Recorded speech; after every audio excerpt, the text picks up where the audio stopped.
Hello everybody, this is Katie at the Museum of Ontario Archaeology, and I'm going to start us off with our live Facebook Live broadcasts daily at 1 p.m.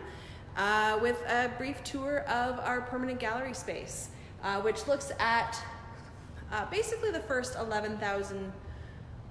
12,000 years worth of history here in southwestern Ontario. And we are starting at what's known as the Paleo Period. This goes back, almost around here,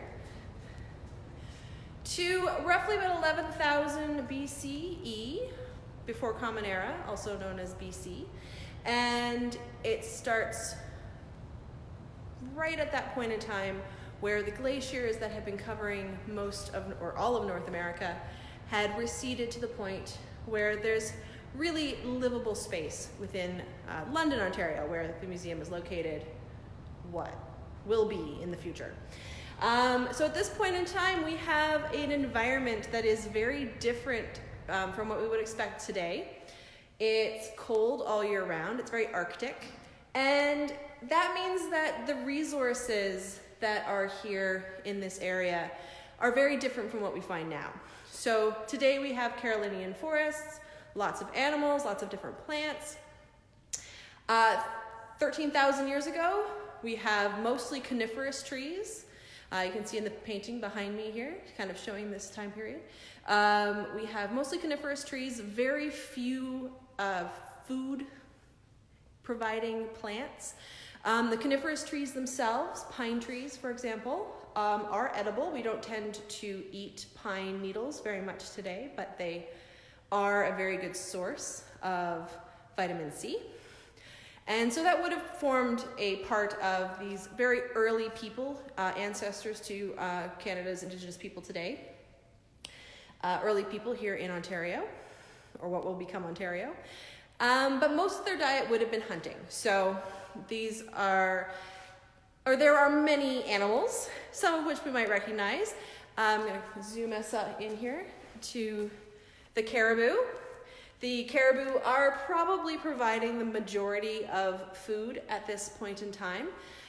They are also very useful for clothing and for a string resource made from sinew. They are also providing some tools with their antlers and their bones. But they're not the only animal. There's also a few animals in this area that are now extinct. So things like our woolly mammoths, things like the mastodon. Mastodons and woolly mammoths are two separate species that are related. The mastodons are a little bit smaller, but both would have been hunted in this area around this time, or at least at the beginning of this time. There's also huge, enormous Ice Age beavers, which look a lot like today's species, but are much, much larger. They would have stood roughly about 8 feet tall, which is pretty enormous. So those, along with a number of other Ice Age creatures, would have been providing food at this point in time too. Here at the museum, we have a small collection of Ice Age Paleo artifacts. Ooh. Mostly they would be small and carryable. We also have some fun fossils. Those are, as far as we know, all found here in Ontario. And they are mostly mastodons with a fossil of a mammoth tooth, which when we open again, you'll be able to come in and see. Later this week or next week, our curator, Heather, will be opening up some of these cabinets, and we might be doing some live broadcasts of those as well. So you can tune in for that too. Yeah. So around this, I'm going to just sum us up with the Paleo Period. During this time, we have a very small population. The environment, the food sources, the weather, everything is difficult. And so our population is going to remain very small to allow for people to live. It's a very tough environment. But as we move forward in time, we're going to move about 10,000 years. And we're going to talk about the differences. So leaving the Paleo period behind, we come to what's known today, or known by archaeologists, as the Archaic period. These names are very much academic in use. Obviously, there's very smooth transitions. People at the time wouldn't have noticed that anything was transitioning at all. And 10,000 years is a really long time. So we have a very different environment by approximately 1,000 BCE or BC. And at this point, we have basically what we have now. We have the Carolinian forests, a lot of the wild plants that we would expect to find here today, and we have a lot more people. And that's because all of those plants and that environment has an abundance of resources. So at this time, people are gathering. They're gathering berries.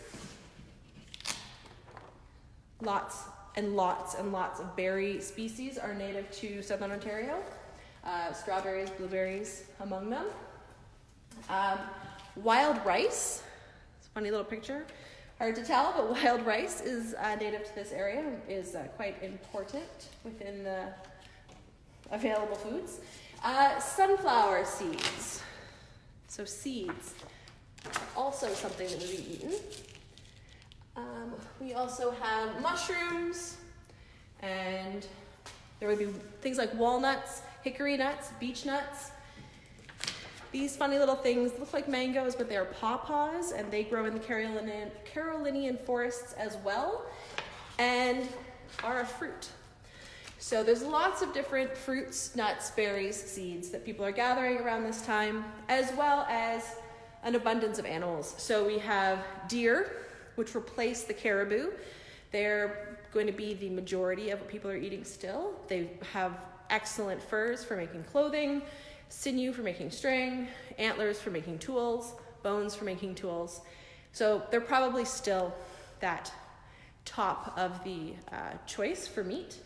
But there's a lot of other animals as well. So we have things like squirrels and foxes,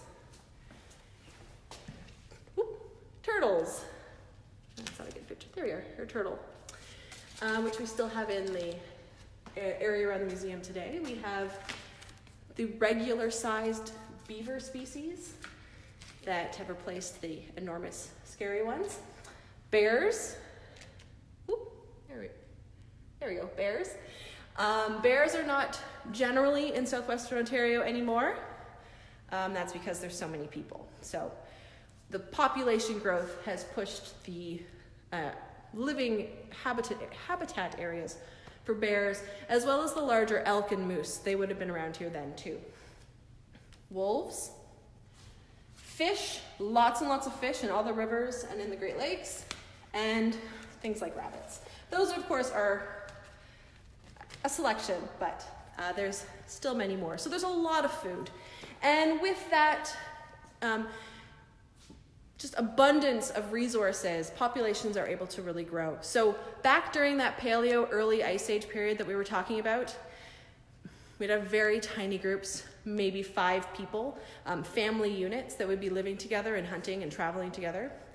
At this point in time, 10,000 years later or so, we have people living in groups, probably 30 or 40. That would be multiple family units that have banded together and are now living in a much more community type way, or community group, I should say.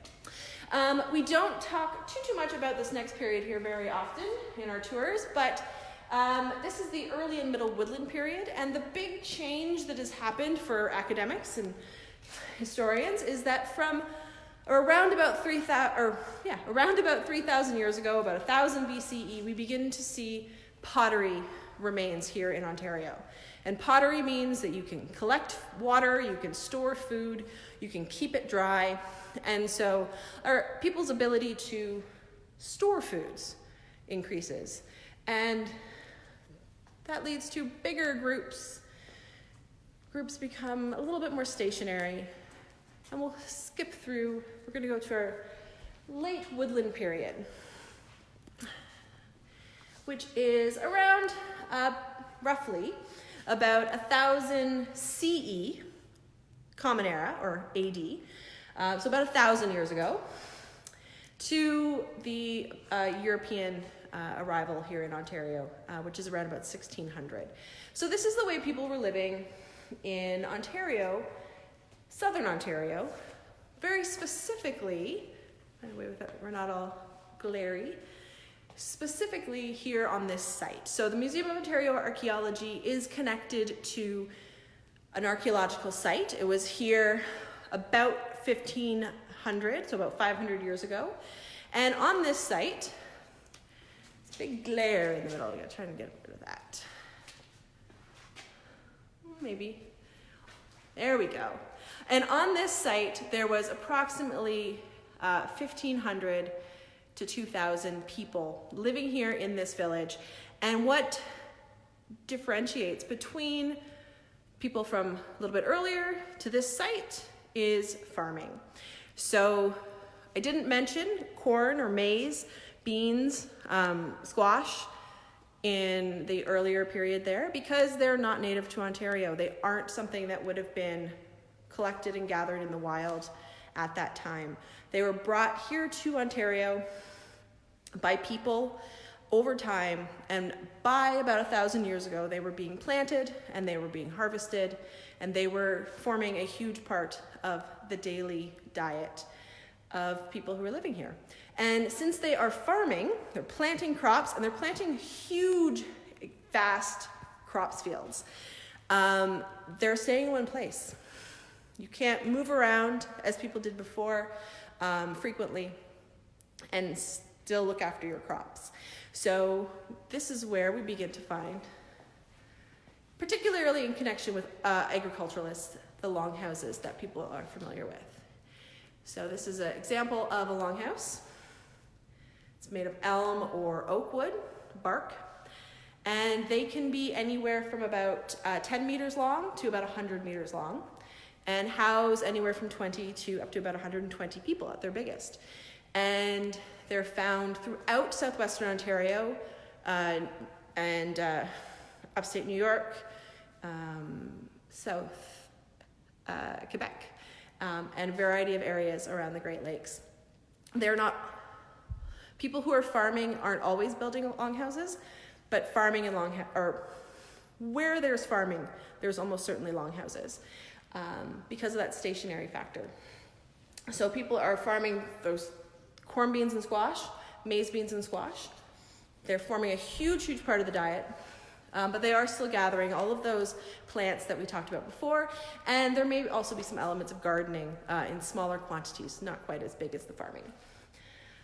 People are also drying meats, and all of this food gathering, crops, farming, drying meats allows for populations to explode. So the more food we have, the more resources we have, the more people we can support, and so groups, villages grow. And as I said, our village here probably had anywhere from about 1,500 to 2,000 people and about 30 to 40 longhouses at its biggest. It's about 5 acres in size. And that brings us to the historical period. So at that point in time, things change. Nothing really for the better. The people who are arriving from Europe begin dictating how people are living. So the longhouses are no longer being built around about 1800 or so. And everybody is living in sort of the more European style cabin. And a lot of other much less positive things are beginning to take shape around that time as well. And it's not in our gallery. So in the future, we hope to have that in our gallery. So I guess that's where I'll leave us here. I hope everybody's enjoyed. I see a lot of people are interacting. Hopefully some of our other staff are interacting with you as well. We will be doing these live tours. Well, let's go this way.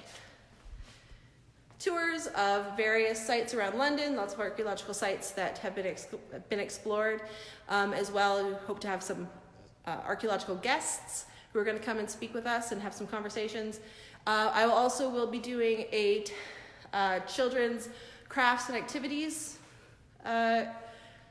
half hour every weekday morning at 10 a.m., which will be on our website as well. So thank you for joining us, everybody that has, and we'll see you again tomorrow.